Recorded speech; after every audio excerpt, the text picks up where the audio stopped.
अस्सलाम वालेकुम स्टूडेंट्स, आप सब लोगों को खुशामदीद मेरे इस चैनल बायोलॉजी मेरे साथ में। स्टूडेंट्स, उम्मीद करता हूँ कि आप सब लोग बहुत अच्छे होंगे। स्टूडेंट्स, आज हम हमारा एक न्यू चैप्टर स्टार्ट करने जा रहे हैं कि जो कि चैप्टर 7 जो कि चैप्टर 14 है आपकी सिंथेटिक बोर्ड जामशोर की जो 11th क्लास की बुक है उसमें से। और इस चैप्टर का नाम हमारे पास है गैसेस एक्सचेंज। तो स्टूडेंट्स, आज हम स्टार्ट करते हैं इस चैप्टर को, और ये लेक्चर हमारे पास इज़ इंट्रोडक्टरी लेक्चर भी होगा इस चैप्टर में से। और आज हम इस चैप्टर का जो टॉपिक है रेस्पायरेशन का, उसको कवर करेंगे।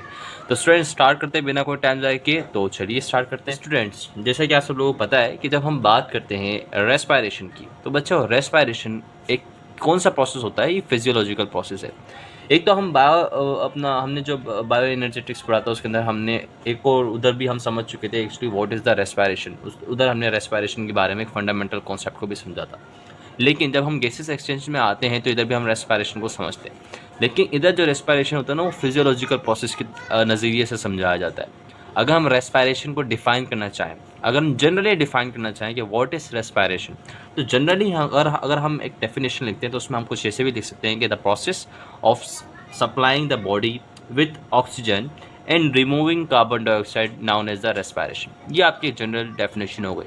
लेकिन अगर हम मोर स्पेसिफिकली मैं आपको प्रीफर करूँगा यही डेफिनेशन आप एग्जाम में लिखें। अगर आपसे रेस्पायरेशन के ऊपर कोई भी नोट मांग रहा है तो आपने शुरू में रेस्पायरेशन पे ये भी लिखना है कि important process in which cell or cells of an organism gain energy, जिसको हम एटीपी कहते हैं। कि जो सेल्स होते हैं एक ऑर्गेनिज्म के, वो क्या करते हैं? एनर्जी को गेन करते हैं। क्या करते हैं? Gain energy rich molecules. ये पूरी ये यहाँ से शुरू की यहाँ तक की बात कर रहा है। गेन करते हैं एनर्जी रिच मॉलिक्यूल, जो कि हमारे पास कौन सा है? एटीपी है।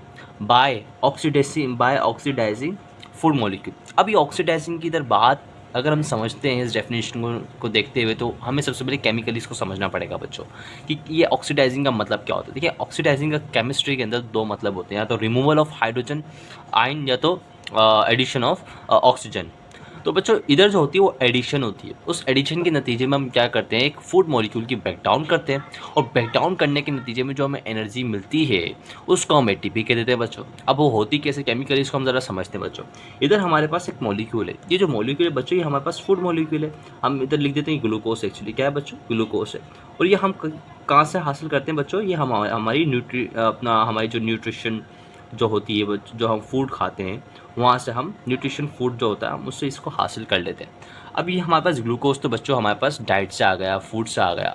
लेकिन बच्चों, ये जो ऑक्सीजन होती है ये हमारे पास एनवायरनमेंट से आती है। कहाँ से आती है बच्चों? एनवायरनमेंट से।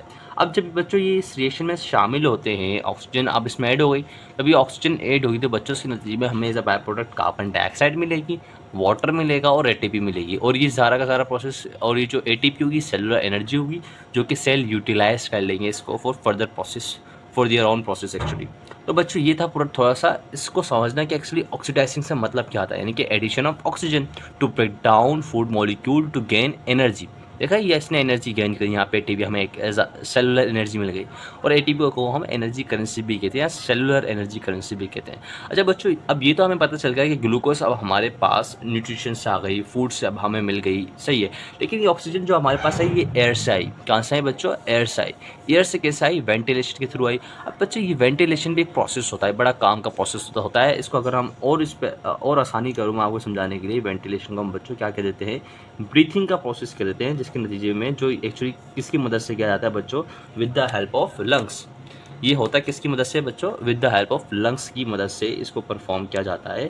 इस बात को आपने याद रखना है कि वेंटिलेटरी ऑर्गन कौन सा हमारी बॉडी के अंदर, ह्यूमंस के अंदर स्पेशली, और हायर एनिमल्स के अंदर वो होते हैं लंग्स होते हैं।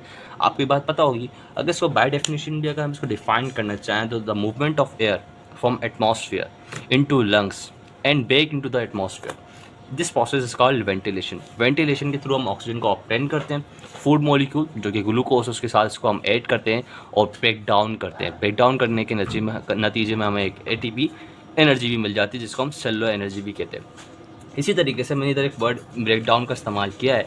तो ब्रेक डाउन से ये बात भी वाज़ेह होती है कि जो रेस्पायरेशन होता है हमारे पास प्रोसेस रेस्पायरेशन का, वो एक कौन सा प्रोसेस होता है? कैटाबॉलिक प्रोसेस होता है। कौन सा होता है? कैटाबॉलिक प्रोसेस होता है, जिसके नतीजे में हम क्या हासिल करते हैं?